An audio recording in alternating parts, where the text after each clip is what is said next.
Este podcast é uma produção Reverber.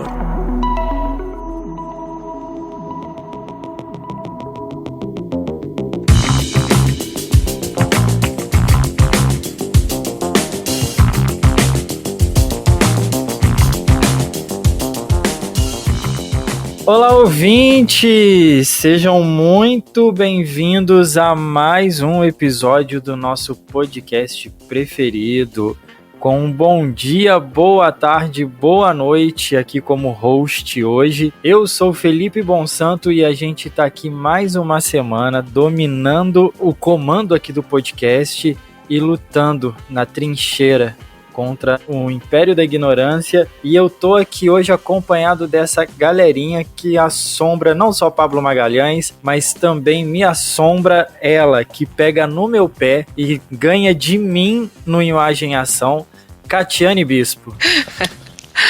Bom dia, boa tarde, boa noite, queridos ouvintes. É um prazer estar aqui falando aos ouvidinhos de todos vocês.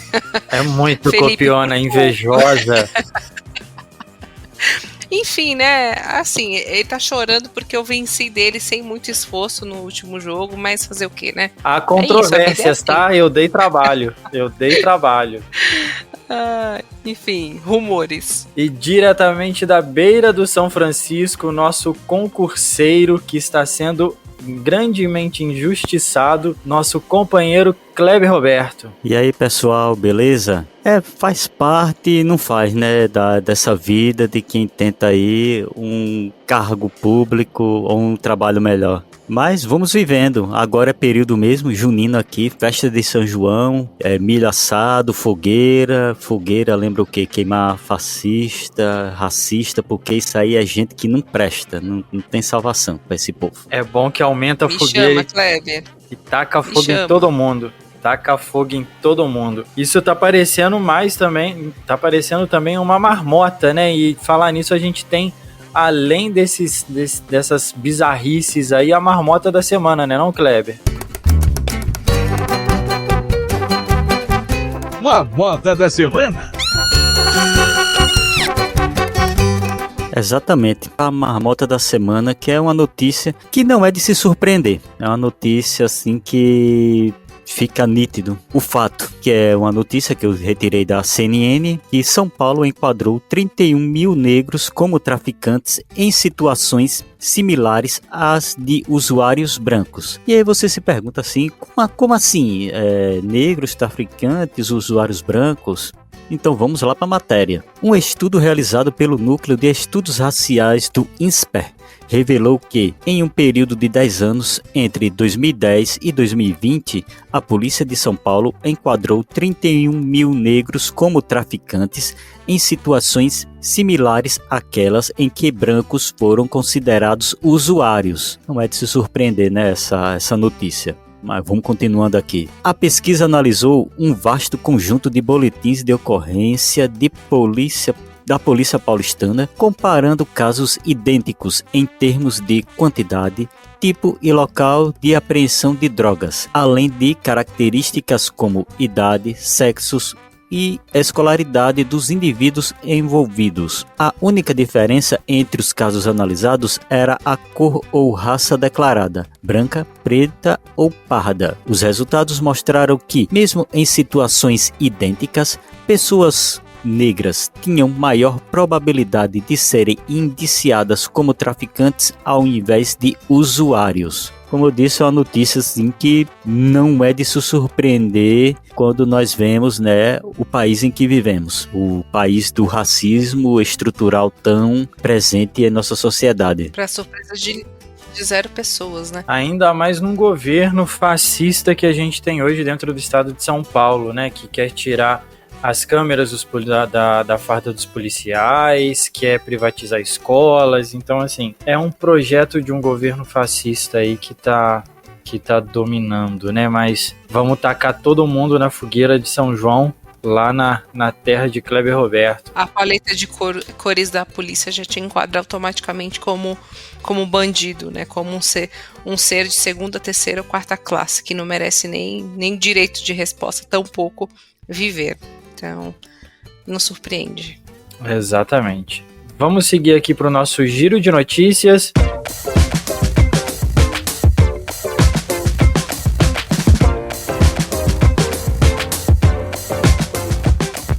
Brasil 247. Sorocaba e prefeituras de Santa Catarina são investigadas por expulsar moradores de ruas para outras cidades. Prefeitura de cidades de Santa Catarina e São Paulo estão sendo investigadas por expulsar moradores de rua e enviá-los para outros municípios contra a própria vontade. Entre os municípios citados estão Balneário do Camboriú, Santa Catarina, Blumenau, também Santa Catarina, Criciúma, Chapecó, São José, todos de Santa Catarina, Rio do Sul e Sorocaba, de São Paulo. As pessoas em situação de vulnerabilidade social ganham, entre aspas, passagens de ônibus e são obrigadas a embarcar por guardas municipais. Em Santa Catarina, as investigações começaram após a capital do estado, Florianópolis, registrar um aumento significativo no número da população de rua. Ao informar um grupo de trabalho para investigar as causas, o Ministério Público de Santa Catarina identificou que ao menos 5 municípios da região transferiram os moradores de rua para fora dos seus territórios.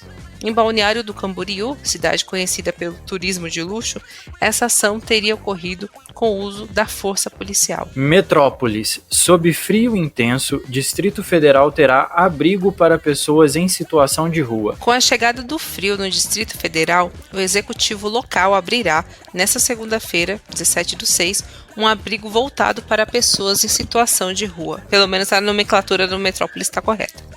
A partir das 19 horas de cada dia, os mais vulneráveis poderão procurar a estrutura localizada no Centro Integrado de Educação Física, o CIEF, na Sexta Guarda de Assessoria de Assistência Social 907, na Asa Sul, no Distrito Federal. A cada dia, pessoas podem ficar no abrigo das 19 da noite, das 7 da noite, até as 7 da manhã do dia seguinte. CNN Brasil. Alta na violência contra pessoas em situação de rua é reflexo de violações serem mais vistas agora, diz ministro. A alta das suspeitas de violência contra pessoas em situação de rua é reflexo das mudanças nos protocolos da pasta no atendimento a essa população, opinou a CNN a secretária executiva do Ministério dos Direitos Humanos, Rita Cristina de Oliveira. Os casos aumentaram em 24% entre janeiro e abril deste ano, em comparação com o mesmo período do ano passado. Por meio de denúncias do Disque 100, a Ouvidoria Nacional dos Direitos Humanos registrou 6.177 violações contra essa parcela da população. No mesmo período do ano passado, foram registradas 4.962 denúncias. E para fechar, Correio Brasiliense. Dengue. População em situação de rua está vulnerável ao Aedes aegypti. Em meio à epidemia de dengue que assola o Distrito Federal, as pessoas em situação de rua ficam ainda mais vulneráveis ao adoecimento, segundo informações da Secretaria de Saúde. Não há distribuição de repelentes para qualquer grupo populacional da capital, o que deixa quem mora na rua ou quem está em situação de rua sem acesso ao cuidado primário contra o mosquito Aedes aegypti. Ainda que os profissionais da saúde e da atenção primária recebam treinamentos para orientar todos sobre os sinais e sintomas, não há documento que estabeleça trabalho conjunto entre a Secretaria de Desenvolvimento Social do combate à dengue. Kleber, está com você. Beleza, vamos aqui para o nosso editorial.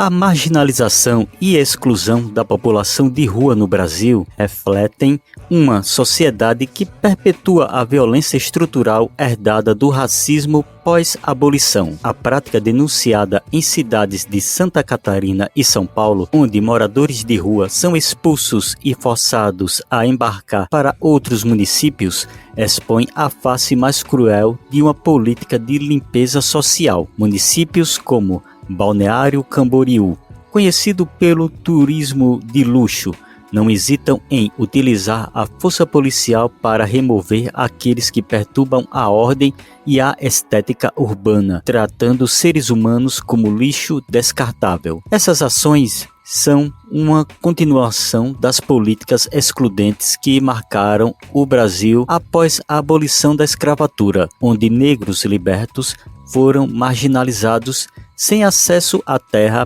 trabalho ou direitos básicos, resultando em uma herança de pobreza e exclusão social que persiste até hoje. A vulnerabilidade dos moradores de rua, muitos dos quais são negros, é exacerbada por políticas públicas que falham em oferecer suporte digno e inclusivo. O relato de Igor de Souza, expulso de um abrigo em Sorocaba, evidencia a brutalidade dessa exclusão, onde a presença de cães e guardas municipais é uma metáfora trágica da desumanização sistemática. Em contraste, iniciativas como a abertura de abrigos temporários no Distrito Federal durante o inverno, embora bem intencionadas, são paliativas e insuficientes. A falta de medidas integradas e contínuas, como o acesso a cuidados de saúde e proteção contra epidemias, como a dengue, demonstra a negligência estatal. A ausência de dados específicos sobre a saúde da população de rua reforça sua invisibilidade e a carência de políticas públicas efetivas. A alta nas denúncias de violência contra pessoas em situação de rua, impulsionada pela criação de canais específicos de denúncia, revela a gravidade da situação e a necessidade urgente de ações concretas. Nesse cenário, a mídia online não apenas perpetua preconceitos, como também reforça uma visão desumanizante desses indivíduos, como evidenciado em estudos recentes. O uso de linguagem que associa a corpos torturáveis revela a herança de uma subalternidade imposta, onde a sociedade civil aceita passivamente o, entre aspas, holocausto diário das grandes cidades. A análise de 450 textos da Folha de São Paulo, feita pelas pesquisadoras Viviane de Melo Rezende e Daniele Grupp de Mendonça, entre 2011 e 2013, revela o viés dominante. As vozes das pessoas em situação de rua são minimizadas. A representação é frequentemente negativa, com termos como perigosa e indesejável, referindo-se às pessoas em situação de rua. Empresários e agentes políticos conservadores, poderosos na política e na mídia, moldam essa percepção coletiva, obscurecendo a verdadeira voz e humanidade daqueles que deveriam ser os beneficiários reais das políticas públicas. Assim, a mídia não apenas falha em dar voz aos marginalizados, mas também contribui ativamente para a perpetuação de estereótipos que justificam políticas higienistas e securitárias, em detrimento de políticas sociais mais humanitárias e inclusivas. Bem, aqui no roteiro nós temos exatamente todo esse apanhado do que nós acabamos evidenciando aqui dentro do Giro de Notícias. E é o que nós acabamos vendo mais amplamente em nossas cidades, em nossa, digamos, vida cotidiana urbana. Então, aqui para os outros membros da mesa, a gente fica com essa reflexão, a gente evidencia apenas essa questão da, digamos, da perpetuação da desumanização da população de rua, ou a gente também consegue ver algumas ações que possam minimizar o sofrimento dessa população.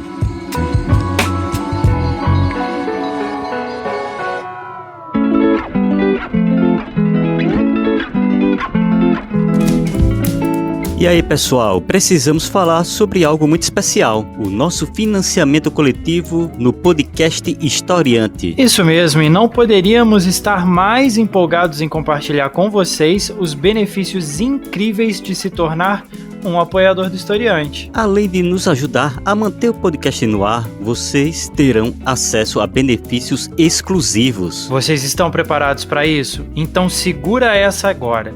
Todos os meses sortearemos livros entre os nossos apoiadores. Mas segura que tem mais. Os nossos apoiadores terão acesso a conteúdos exclusivos, bastidores do podcast, entrevistas inéditas e muito mais. E olha só, tem mais uma vantagem. Ao se tornarem apoiadores, vocês serão convidados a participar do nosso grupo secreto, onde poderão interagir conosco e com outros apaixonados por história. Então, não percam tempo. Apoie o podcast Historiante hoje, através do apoia.se/historiante, através do aplicativo Orelo ou através do Pix Historiante, ou historiante@gmail.com. É isso aí, contamos com o apoio de vocês para continuarmos trazendo conteúdo de qualidade para todos os nossos ouvintes.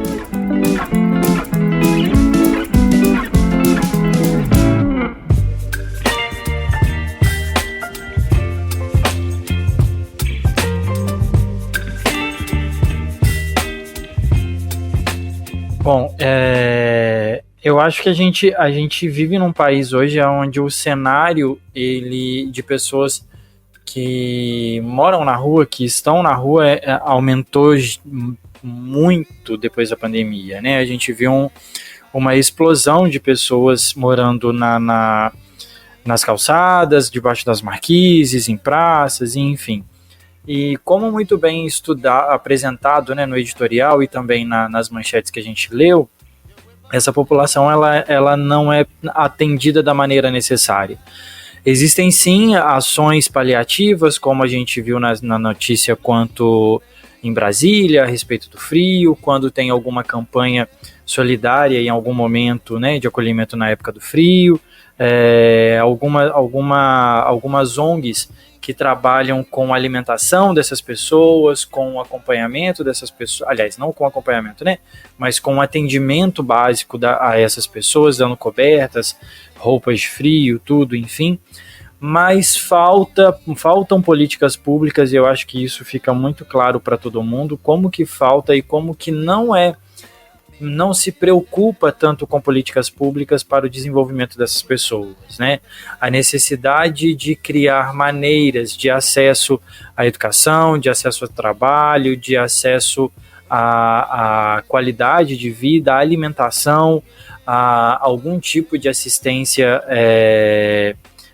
financeira. Até na época da pandemia, algo que ficou muito evidente para mim, assim, que me chamou muito a atenção, inclusive, foi na época que foi aprovado o auxílio emergencial, né? A gente teve lá o auxílio emergencial e pessoas que realmente precisavam, que eram moradores de rua, pessoas que estavam em estado de pobreza extrema, elas não tinham nem o celular para poder fazer o cadastro que deveria ser feito lá no .gov, enfim, são pessoas que realmente, era um auxílio que realmente seria fundamental para o auxílio dessas pessoas. Então, assim, acredito eu, ao meu ver, que a gente não investe em políticas públicas, a gente não tem um programa de desenvolvimento, nem de curto, nem de médio, nem a longo prazo, de sanar esse problema que a gente tem na sociedade, né? Não por essas pessoas, muito pelo contrário, pela ausência de políticas e de acompanhamento do Estado a essas pessoas, evitando com que elas cheguem a esse ponto de ir morar na rua. Eu vou começar aqui falando algo que eu aprendi ainda quando eu estava na minha pós-graduação de políticas públicas, que não existem pessoas que moram na rua, tem pessoas que estão em situação de rua, e eu acho que isso é muito importante porque a gente fala da impermanência dessa situação, pelo menos é o que a gente espera, né? Como pessoas que acreditamos nos direitos humanos. Porque eu acho que quem não acredita em direitos humanos, não sei como se enxerga, né? Mas talvez humanos não sejam, né? Enfim.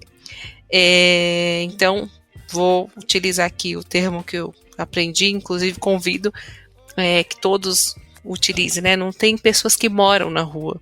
Não existe ninguém que more na rua. A rua não é o lugar para se morar. As pessoas estão em situação de rua. Eu vou até utilizar aqui um do São Paulo Invisível, é uma ONG aqui de São Paulo, que trabalha com a população, né, as pessoas que estão em situação de rua, e eles listaram quais são os 5 motivos, os principais motivos que levam as pessoas, né, a utilizarem as ruas como um local de estada, né, de estadia, de moradia.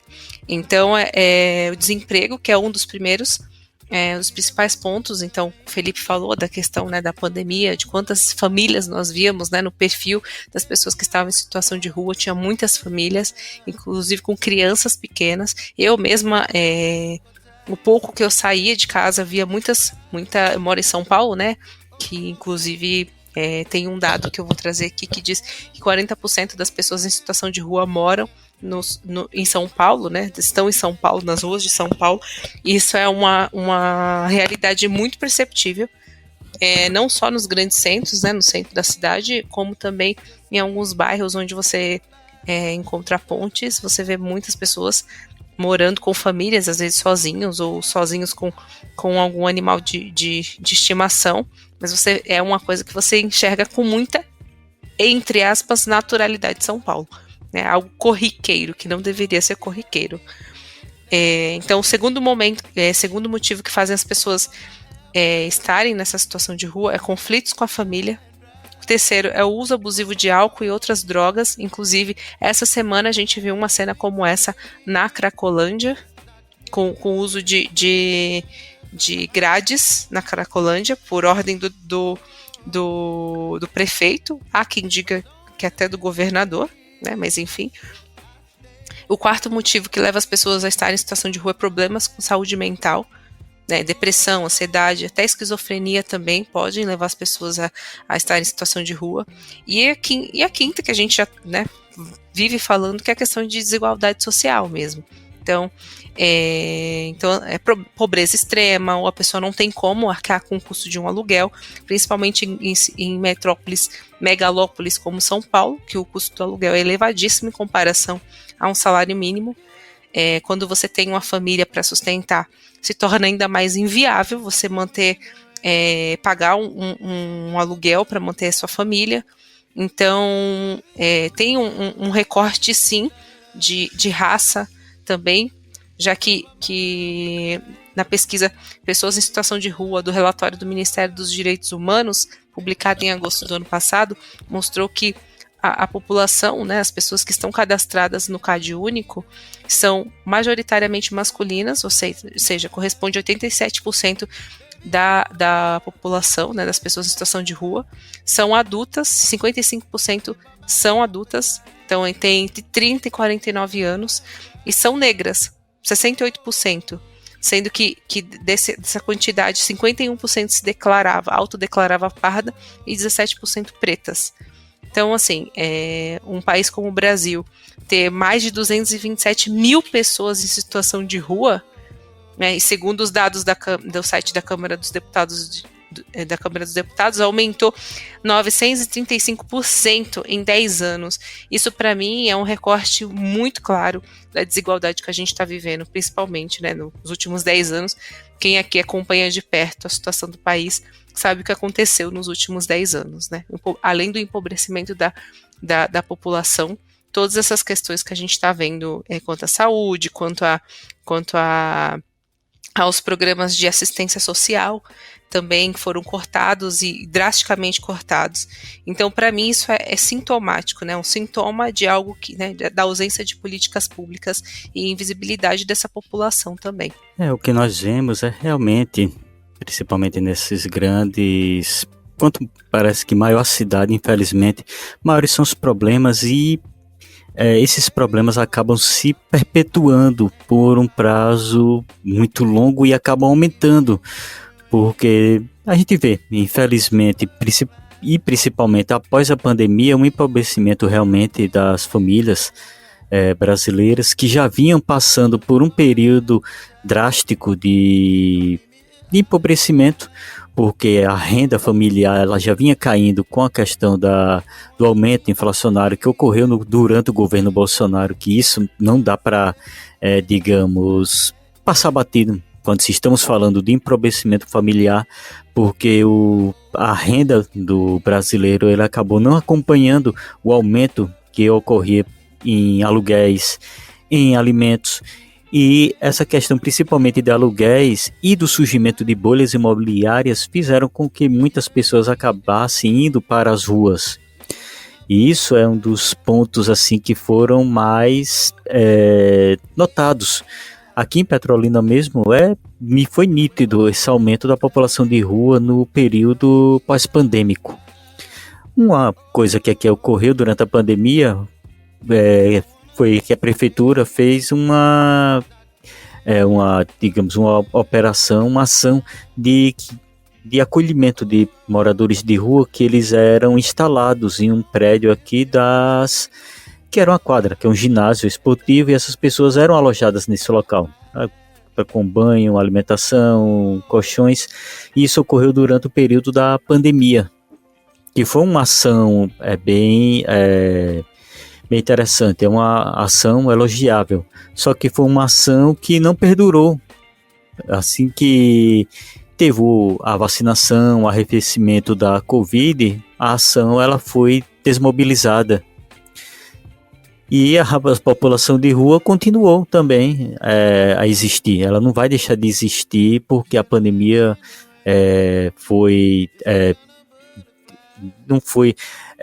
não vamos dizer eliminada, ela foi derrotada através da vacinação. Mas essa questão desses auxílios, eles ocorrem muitas vezes como paliativos e outras vezes, quando ocorrem como, digamos, algo prolongado, acabam sendo atacados. Isso é exemplo do padre Júlio Lancelotti, né?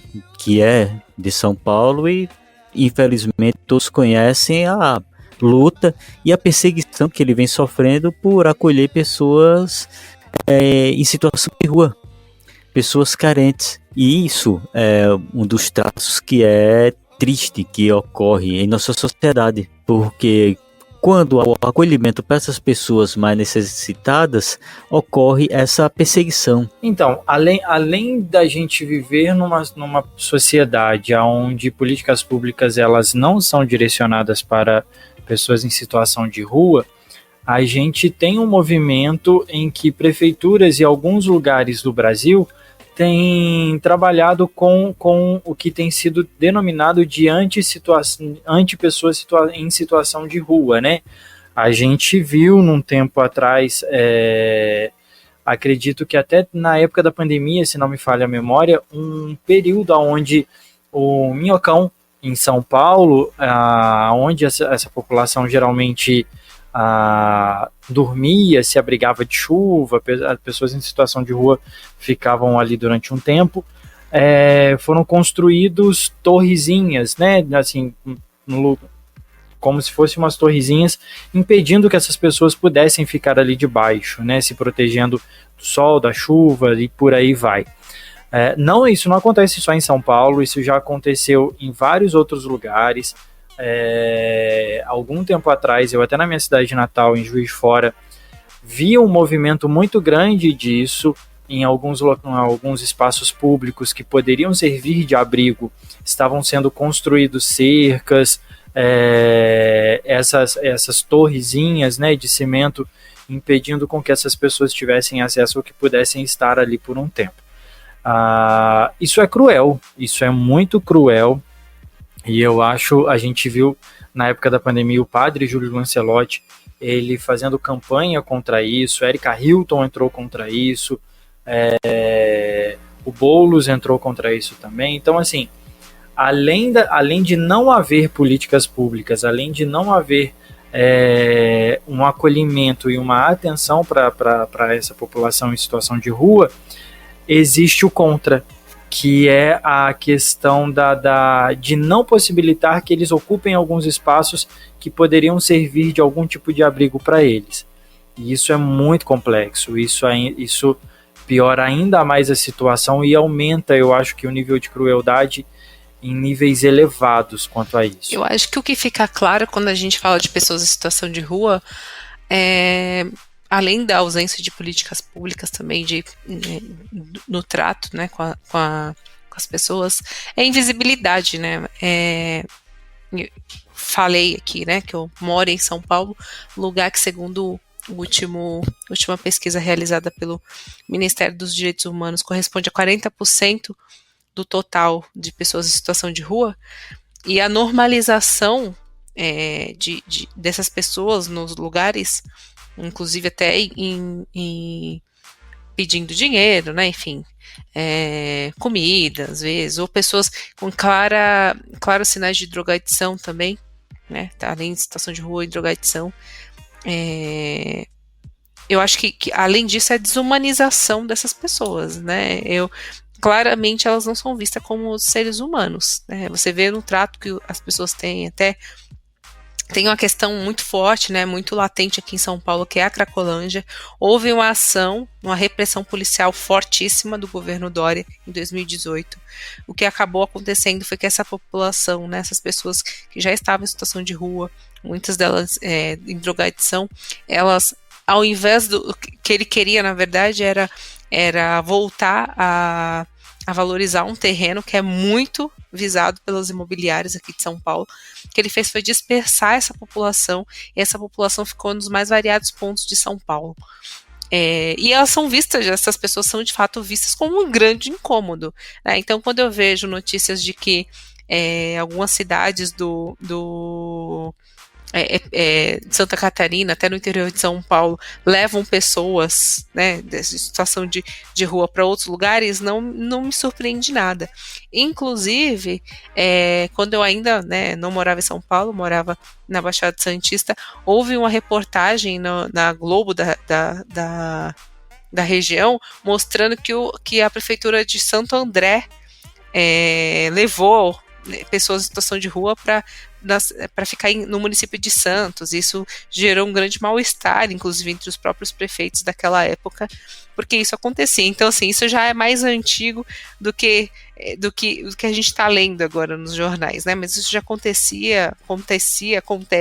e provavelmente vai acontecer, porque as pessoas em situação de rua não são vistas como seres humanos, são vistos como um grande problema, né? Não existe um cuidado, uma política pública mesmo para tratar dessas pessoas, né? A invisibilidade dessas pessoas é algo assim que a gente percebe e está muito claro, né? Porque são pessoas que estão em uma clara degradação, situação de degradação humana, onde muitos, às vezes, de fato, não se alimentam adequadamente porque estão em situação de drogadição, às vezes em sofrimento mental, né? É importante dizer também que, além do recorte, né, do que eu passei, né, a maior parte são homens, 40% das denúncias, né, dos casos de notificação de violência são contra as mulheres, e boa parte dessas mulheres, muitas são transexuais, né, e são frequentemente vítimas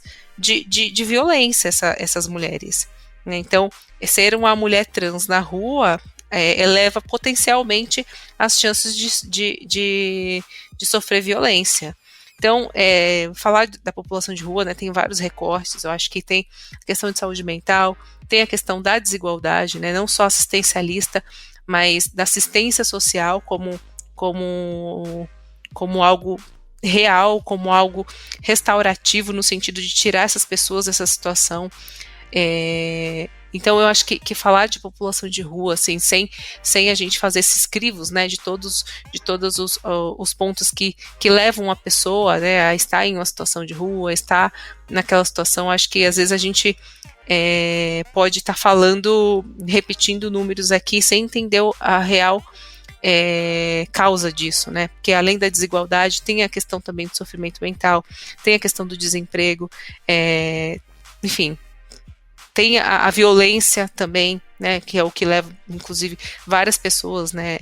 Várias pessoas da população LGBTQIAP+, também a estar em situação de rua, que é uma população, né, como eu já falei, potencialmente mais suscetível à violência. Então, é uma população invisibilizada, né? Tá aí o Padre Júlio de exemplo nessa causa, né, que ele tanto defende e que tanto ele apanha justamente por isso. Perseguido, né? Perseguido justamente por isso, né? Porque você está ali com tudo que a sociedade não quer, né? Então, para mim é muito, muito perceptível que é uma pauta, inclusive, que para mim, vou dizer, é uma percepção pessoal, que nem a esquerda, nem os progressistas querem atrair para si, para falar dessa população, que está aí também, invisibilizada e marginalizada. E tem um dado que eu peguei aqui agora, até do portal da Câmara, de 24 de janeiro agora de 2024. Hoje o Brasil ele tem cerca de 227 mil pessoas em situação de rua, né? E só nos últimos 10 anos isso representa um aumento de 935%. Então, assim, eu moro hoje numa cidade que tem cerca de 80 mil habitantes. É o dobro da cidade, a população em situação de rua hoje no Brasil é o dobro da cidade onde eu moro e ainda mais 45 mil habitantes aí. Então, é um número extremamente elevado, é um número extremamente perigoso, né? E a tendência é que isso aumente, né? Devido às crises que a gente tem enfrentado, e que precisa de atenção com urgência, né? Para o cuidado com essas pessoas e com cuidado para que elas não caiam não cheguem ao ponto de estar em situação de rua. É mais, inclusive, que a população de Juazeiro, né? Lembrei do que ocorreu, né, no Rio Grande do Sul, da reentregação que ocorreu de um prédio público, onde 100 famílias estavam ocupando lá em Porto Alegre, no Rio Grande do Sul, agora. Que era a população que ocupou esse prédio público e houve a reintegração de posse por parte do governo do Eduardo Leite. E eram pessoas que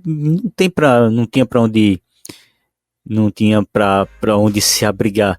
E eles usaram o argumento, as autoridades dizendo, não, a gente já tinha entrado em contato e foi tudo tranquilo.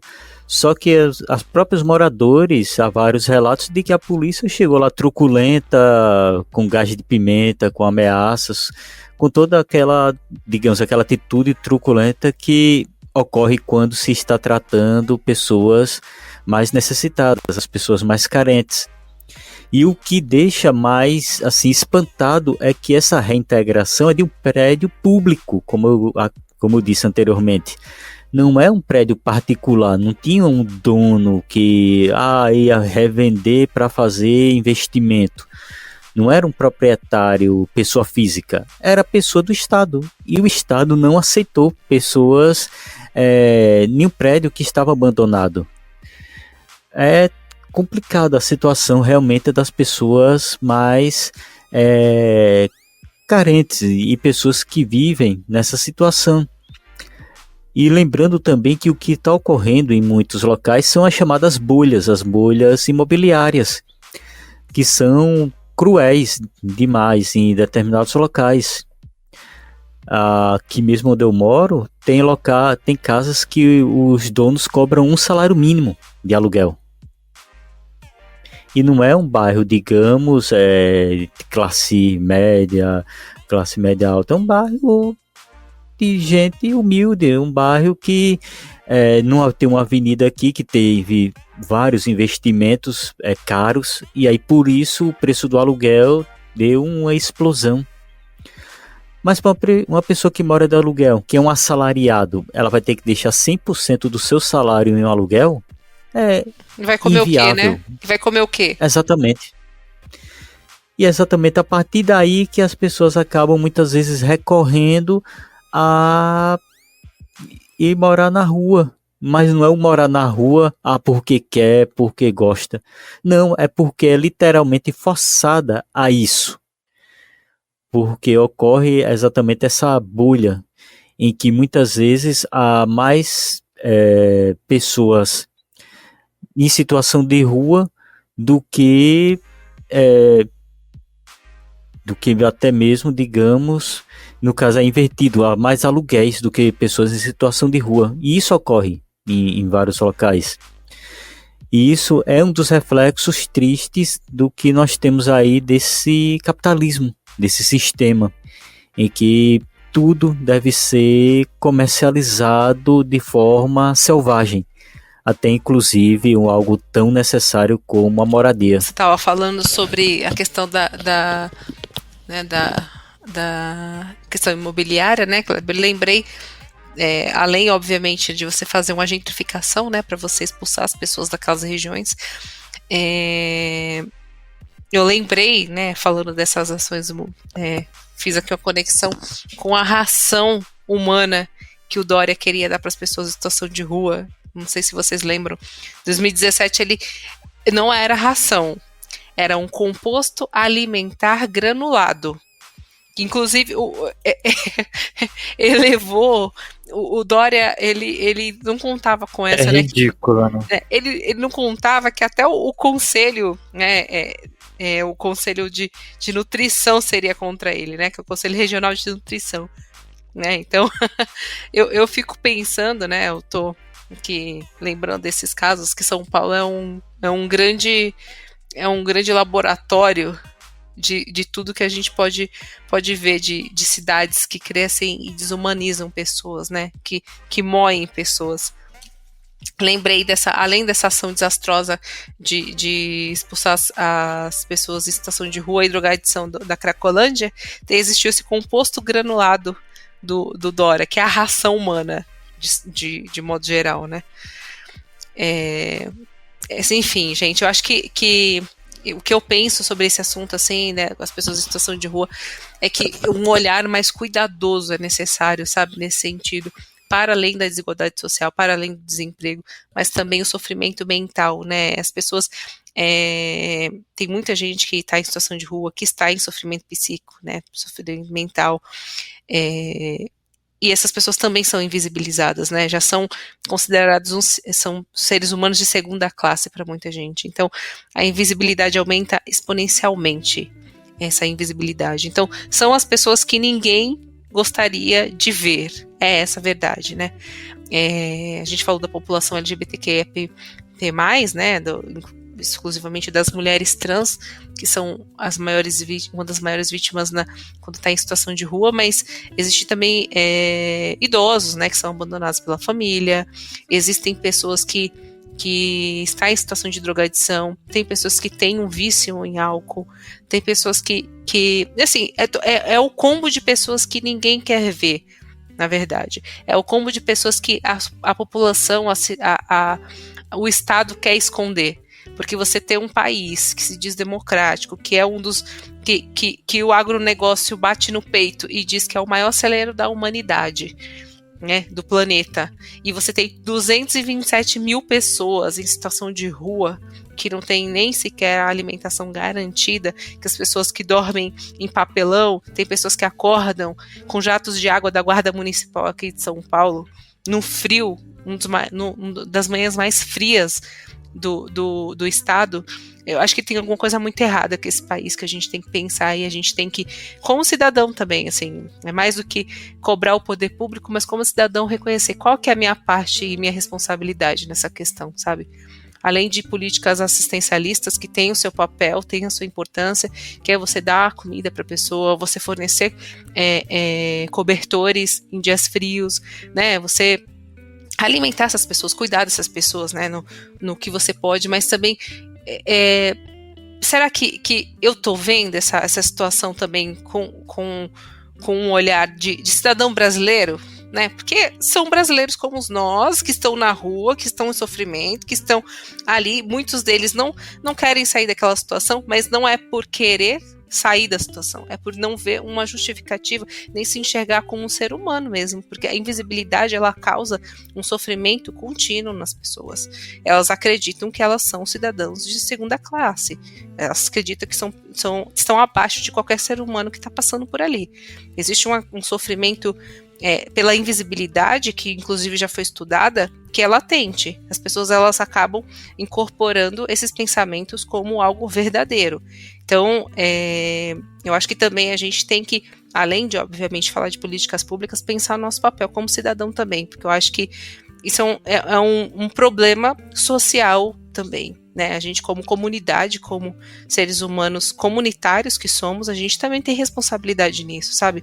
A gente fala do Padre Júlio, que é um trabalho hérculo, né? E a gente vê o quanto ele é massacrado por isso, mas será que nós também estamos nos preocupando devidamente com essa questão? Né? Eu acho que isso também, acho que fica aqui meu ponto nessa questão, nesse tema. Inclusive, falou até para mim. E aí tem até uma questão, né? Como muitas das vezes a gente para pensar assim, nossa, como que eu posso tentar ajudar, né? Assim, além de de doar roupas, de doar cobertor, alguma coisa assim. A gente tem ano de eleição, né? E a gente precisa pensar quem são os nossos candidatos e qual a pauta, né? Qual o projeto de trabalho, de governo que eles vão apresentar agora nesse período de eleição, se abrange, se alcança, né, essas pessoas, se alcança pensa em desenvolver projetos que atendam e assistam pessoas em situação de rua, né? Tem vários governos, já tem, embora a gente tenha situações como essa, né? Tem alguns governos, se não me falha a memória, é aqui em Minas Gerais, eu não vou lembrar a cidade agora, mas algum tempo atrás tinha um projeto de um governo de assistencialismo e acompanhamento de pessoas trans que estavam em vulnerabilidade, estavam em situação de rua e em situação de prostituição, né, usando a prostituição como tentativa de meio de sobrevivência. E foi desenvolvido um projeto dentro dessa cidade. Eu vou lembrar o nome desse projeto e a cidade que aconteceu, e vou trazer no próximo episódio, inclusive.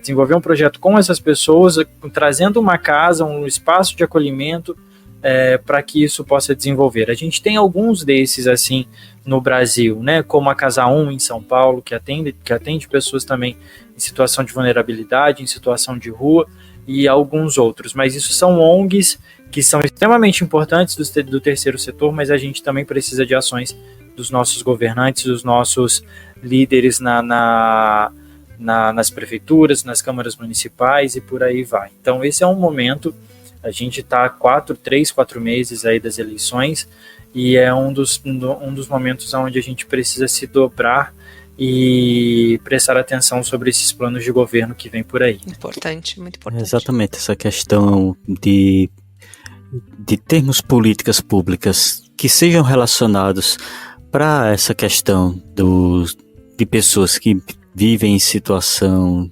de rua, que acabam morando na rua, é algo que tanto levanta os velhos debates, que eu não sei se vocês já chegaram a ouvir em alguma mesa de conversa, mas os debates de que, mas vai dar a casa para essas pessoas, muitas vezes é só gente que é vagabundo, gente que só vai ocupar para alugar, gente que só vai pegar para revender.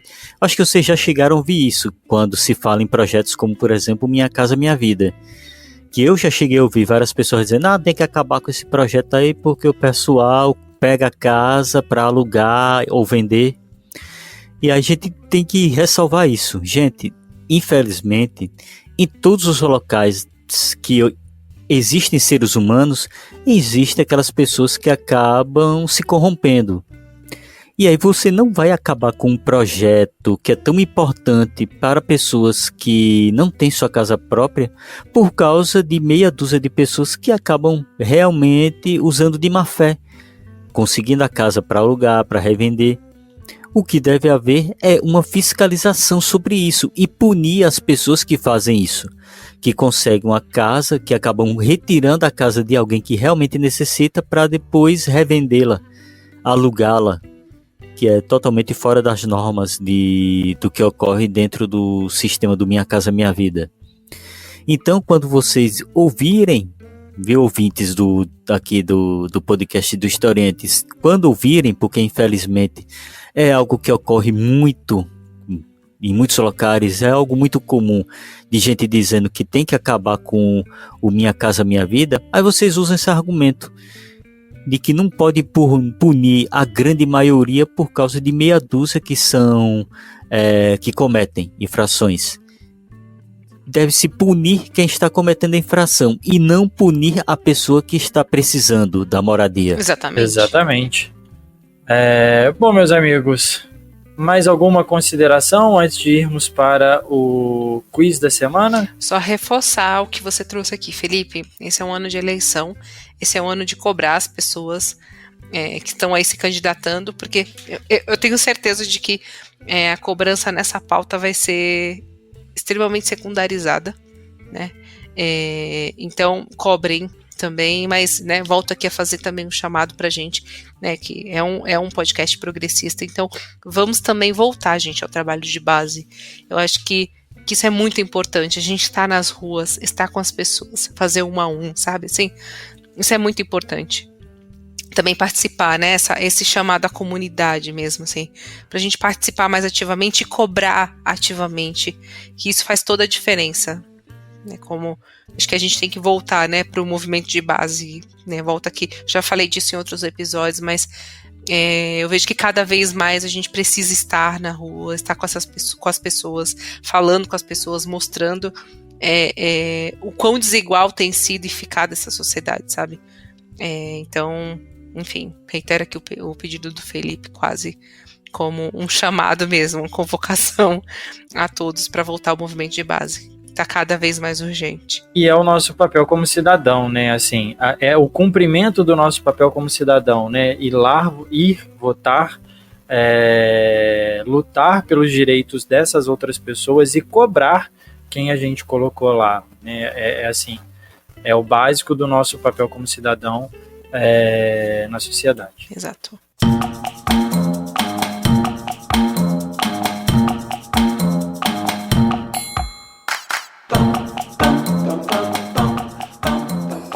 Então, vamos lá para o nosso quiz. Bora. E lembrando que o nosso digníssimo comandante Pablo, ele queria o VAR aqui da CBF, no primeiro quiz, porque ele desconfia que certas pessoas acabam burlando o sistema. Eu estou indignado com este programa, estou indignado com o diretor deste programa, quero assim, processar, entendeu? Surpresa, desapontada, mas não surpresa. Manda um e-mail para a ouvidoria. Eu vou mandar um e-mail para a ouvidoria do seu concurso, Kleber. Aí Pablo, como ele está ausente, ele mandou essa pergunta, a primeira pergunta aqui do nosso quiz. Deixa eu só aqui abrir rapidinho o meu celular, porque ele mandou aqui no privado. Ele tem uma confiança gigantesca aqui. Ele não teve coragem de colocar no roteiro do programa. Eu não tive acesso à pergunta, meus queridos. Aí vamos lá. Que é uma pergunta sobre o histórico das favelas na cidade do Rio de Janeiro. E a questão é a seguinte: depois que a escravidão acabou em 1888, os ex-escravizados foram para as cidades sem nenhum suporte. Acabaram vivendo em cortiços, quilombos ou construindo casas em áreas ilegais.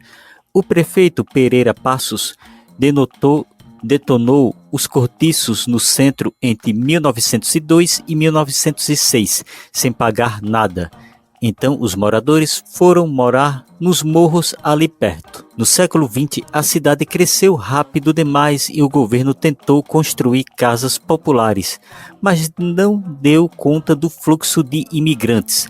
Muita gente ganhava pouco e só podia morar em lugares ilegais, mais baratos e perto do trabalho. Assim, as favelas do Rio cresceram muito mais do que o resto da cidade, mesmo com tentativas de remover algumas delas nos anos 20 e 60. Em 1948, o censo já registrava, aí vem as alternativas. Alternativa A, 43 mil pessoas. Alternativa B, 139 mil pessoas, e alternativa C, 237 mil pessoas. Isso aí já morando nessas áreas que a prefeitura estava tentando ali do Rio de Janeiro remover.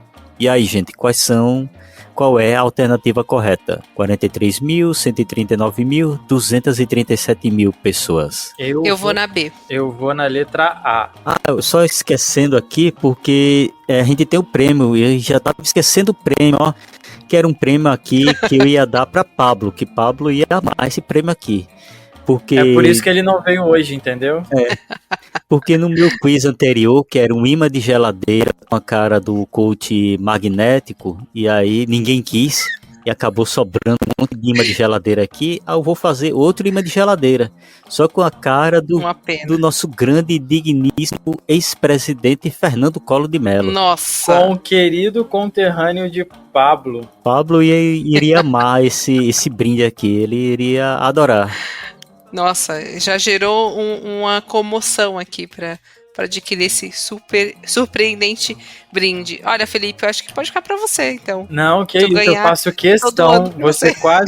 Você quase não tem vindo aos programas, eu faço questão de que fique com você. Em nome da nossa amizade. E aí, foi letra A foi Felipe, foi? Ou letra B foi Catiane? Quem foi? Como é que foi? Eu fui na letra eu sou A. B, o Felipe A. Então, Catiane, você já pode mandar aí seu endereço para me mandar esse imã de geladeira para você. Você acertou. Foi, Katia. É o prêmio dela pela imagem e ação também, entendeu? Pois é. Eu acho que eu vou deixar o endereço do Felipe para você mandar direto para ele. Você não sabe meu endereço, jamais saberá. Vou descobrir, vou mandar para a universidade. Aí chega lá um imã de geladeira com a foto 3x4 de Fernando Collor. Eita. Deus é Ai, mais. que maravilha, Felipe. Deus é mais. Vamos aqui para nossa pergunta para o público dessa semana. Na verdade, a gente precisa falar a respeito da resposta da semana passada, né?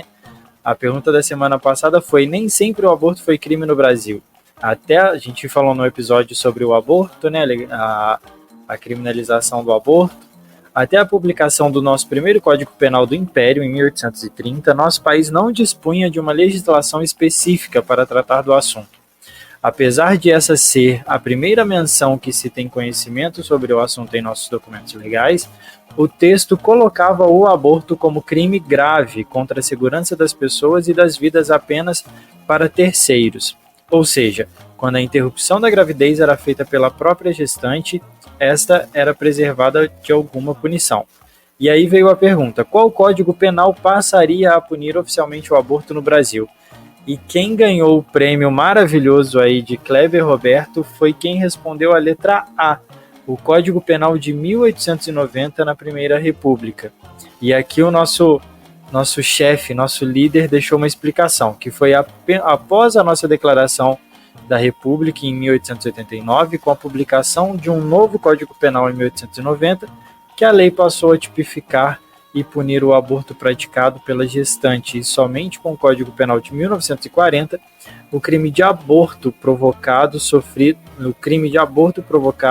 sofrido e consentido. O Código Penal de 1940 já previa em seu texto as exceções para punição por interrupção da gravidez, em casos de violência sexual ou quando há risco ou havia risco de morte para a gestante. Tá? Então aí, se você acertou e colocou a letra A, que o Código Penal de 1890 na Primeira República era a resposta certa, você vai ganhar um imã de geladeira aí com o capitão do Kleber, tá bom? Não posso nem dizer que a gente está voltando à Idade Média, porque na Idade Média esses assuntos eram tratados apenas com as mulheres, né? Então, eu não sei para onde a gente está indo, mas é um lugar Tenho muito... até medo. E a pergunta... E eu revolta, Felipe, eu tenho revolta. Já passei da etapa do medo, agora eu tô na revolta. Kleber ia falar? Não, aí, essa daí, quem acertou, né, vai ganhar o nosso imã de geladeira do Cult Magnético. Pra desovar o estoque aqui, porque ninguém quer. O estoque tá lotado. Tá sobrando imã aí. E a pergunta pro nosso público dessa semana é: por meio de denúncias do Disque 100, a Ouvidoria Nacional de Direitos Humanos registrou quantos casos de violência contra a população ou pessoas em situação de rua no Brasil? Letra A, 4.962 casos. Letra B, 6.177 casos. Ou letra C, 7.432 casos. Se você for o sortudo dessa semana e responder com a resposta correta, opinar a resposta correta, o prêmio dessa semana é o imã de geladeira com a foto 3x4 de Fernando Collor de Mello. Se Pablo tivesse aqui, ele tava dando até tiro pro alto aqui agora, tá? Tava brigando muito aqui agora.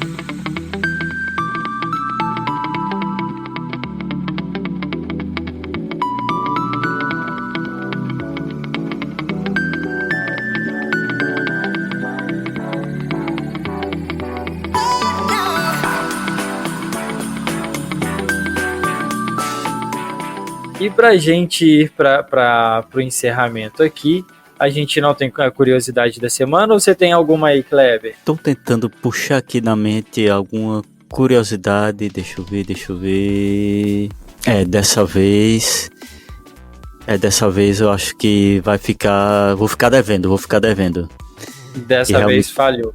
Tá Dessa bom. vez falhou. Mas vamos lá, agora não falhou a curiosidade da semana, mas quem não falha são os nossos apoiadores, né, não, Kleber? Isso mesmo.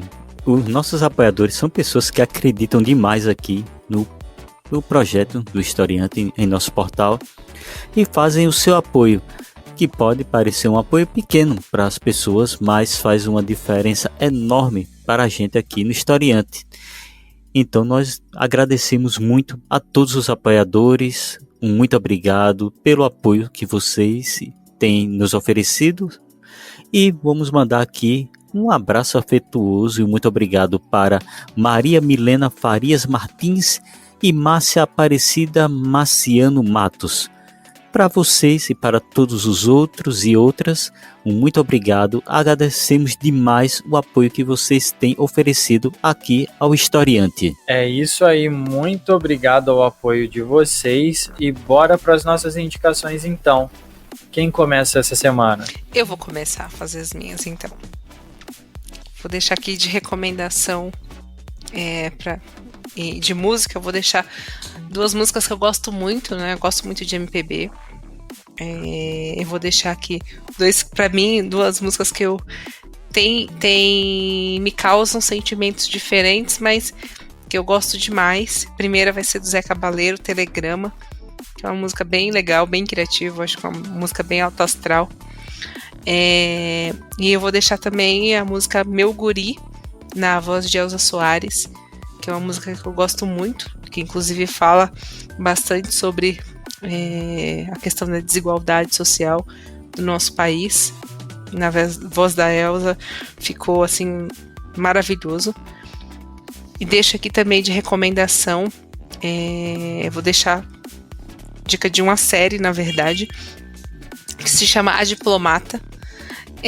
Tenho estado aí num momento muito RI mesmo, né, Relações Internacionais, lendo bastante sobre muitas coisas, inclusive do que vem acontecendo no mundo, né, do acirramento de alguns conflitos, e essa série me causa muitos sentimentos bacanas no sentido de analisar o que está acontecendo e até necessariamente prever conflitos e ver como as narrativas, né, nos levam inclusive a lugares diferentes quando a gente percebe as nuances do que está acontecendo, né? Então vou deixar aqui essa série que eu já assisti 2 vezes, mas quase engatando a terceira novamente nesse momento que a gente está vivendo. De A Diplomata, tá disponível na Netflix e recomendo muito, assim, é uma série muito legal. Essas são as minhas indicações essa semana. Essa série é uma série que tem a Kate Winslet, a Rose do Titanic. Eu vi essa série em algum lugar, eu vi a indicação da série em algum lugar nos últimos dias e parece ser muito boa mesmo. Eu acho que não é ela, eu não sei o nome da atriz, tá? Eu sou assim, mas deixa eu ver o nome, vou ver agora o nome da atriz. Não, eu já tô com o Google aqui aberto, com o Google aqui aberto, eu vou dar uma olhada também. Mas vou aproveitar. O Felipe é esperto, já tava com o Google aberto já da hora do quiz já. Eita, Pablo tem razão mesmo. Olha, eu tô provando aqui na tela que tava tudo feitado, tá, ó. Não me surpreende, já disse. Olha, não me surpreende. Então, estão todos contra mim. Todos contra mim. Não é ela. Não é ela, é outra atriz. Então eu confundi a série, tá bom? Vou fazer as minhas indicações aqui de uma vez. Você ia falar, Catiane? Não, tô falando que o Kleber sempre teve razão. Olha, só isso. Todos contra mim. Vou fazer as minhas indicações aqui de uma vez. Para assistir, eu vou indicar um filme que tem uma música muito forte para mim, que eu trouxe ela há pouco tempo aqui num episódio, que é Como Nossos Pais, de Elis Regina.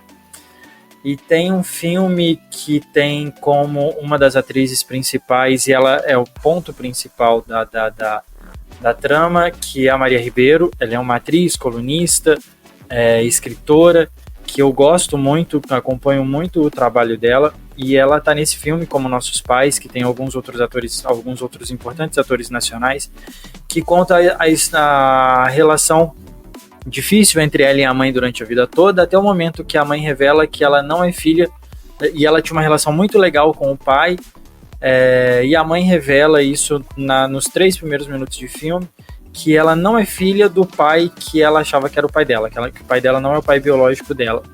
E aí o mundo dela cai, e aí fica estremecida a relação ali, e evidencia as diferenças entre mãe e filha ao longo da vida, até o momento que ela descobre que a mãe está com câncer. Então é um filme muito delicado, é um filme muito bonito, é um filme muito interessante de como se tratar o luto. Eu tô passando por esse momento de luto, né, agora, então assim, tenho me apegado muito a coisas assim, e essa semana eu voltei para esse filme, que eu já tinha assisti no cinema, inclusive, alguns anos atrás, e é um filme que me traz muitas coisas da minha relação com a minha mãe, e me fez repensar muitas coisas e ver de outras maneiras depois que eu assisti esse filme novamente essa semana. Esse filme ele tá no Globoplay, é bem interessante, é cinema nacional, vale muito a pena. E de música, durante todo o episódio, e até no momento de fala que eu tive aqui a respeito das eleições, né, das políticas públicas e das eleições, da gente cobrar os nossos eleitos, eu lembrei de 2 músicas, uma que até a Catiane já indicou aqui uma vez, e é uma das minhas preferidas dele, do Gabriel Pensador, que é Até Quando. É uma música muito forte, que fala sobre a passividade, né, que a gente tem diante das barbáries que a gente vê dos nossos governantes. E Titãs, Bichos Escrotos, com a crítica que eles fazem também aos políticos, aos governantes, que governam só para a elite, só para quem eles querem, né? Então são essas as minhas indicações aí para essa semana. Bem, a minha indicação, eu vou indicar uma leitura para vocês ouvintes, uma leitura da editora parceira aqui do Historiante, a editora Contexto, que eles têm um livro que é o Civilizações Pré-Colombianas, de Alexandre Guida Navarro.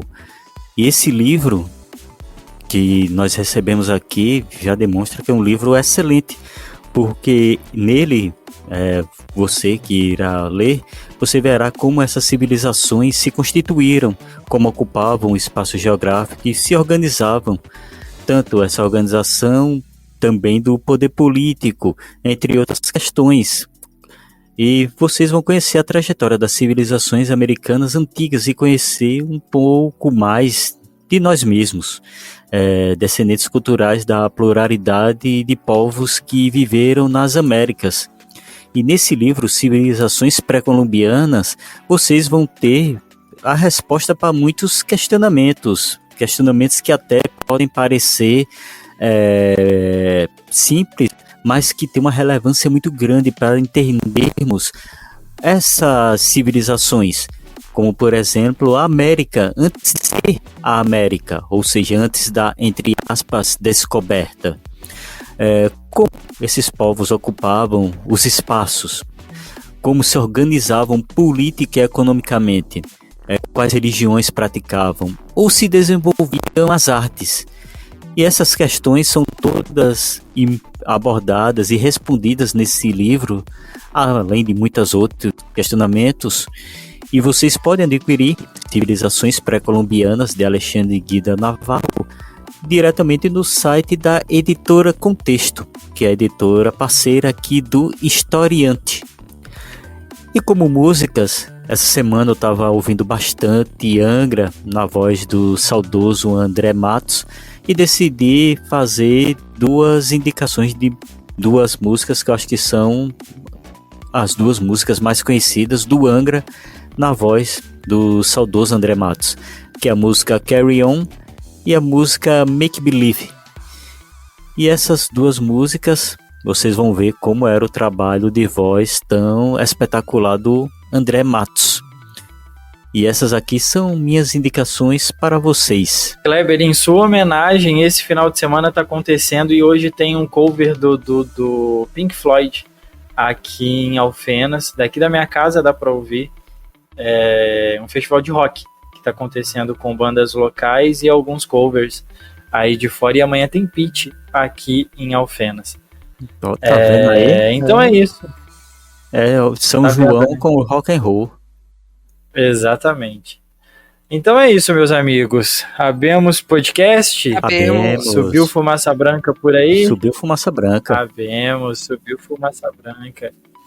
E é isso, ouvintes. Chegamos ao fim de mais um episódio. E como sempre diz o nosso chefe, nosso Big Boss aqui, que esse episódio foi feito para você que acompanhou a gente aqui até esse minuto, até agora o final. E a gente agradece muito a você que está aqui com a gente, que não larga a mão da gente e está conosco a cada semana, a cada episódio novo. E no 3, 2, 1 vamos dar o tchau coletivo para a gente poder finalizar e encerrar o episódio aqui. Catiane Bispo ligou a câmera no final do episódio só para me afrontar e tá rindo da minha cara aqui, mas deixa que eu me acerto com ela depois. Pronto, ele tá com mania de perseguição hoje. Nem falei nada. Se eu ligar minha Catiane câmera... Bispo pediu aqui nos bastidores Los Hermanos, tá? Que fique registrado isso, que ela perguntou se não ia ter Los Hermanos. Olha a fake news. Ela sentiu Tá vendo, falta. né, Kleber? A fake news. Ela sentiu falta. Vou chamar a Xandão pra analisar isso aí. Ainda vai rolar print. Vai rolar print para poder comprovar, assim, ó, eu ter provas disso, entendeu? Que num futuro próximo farei exposição de Catiane Bispo. Mas é isso, os ouvintes, a gente Fake agradece news. a audiência de vocês. Muito obrigado por estar aqui conosco. E no 3, 2, 1, vamos dar o nosso coletivo aqui. 3, 2, Vamos 1. lá, hein, Kleber. Tchau! Tchau! Me deixaram no vácuo. Tchau! Me deixaram no vácuo real. Até o próximo Não episódio. foi, a gente falou tchau. Que isso, Felipe? Me A gente deixaram falou no tchau.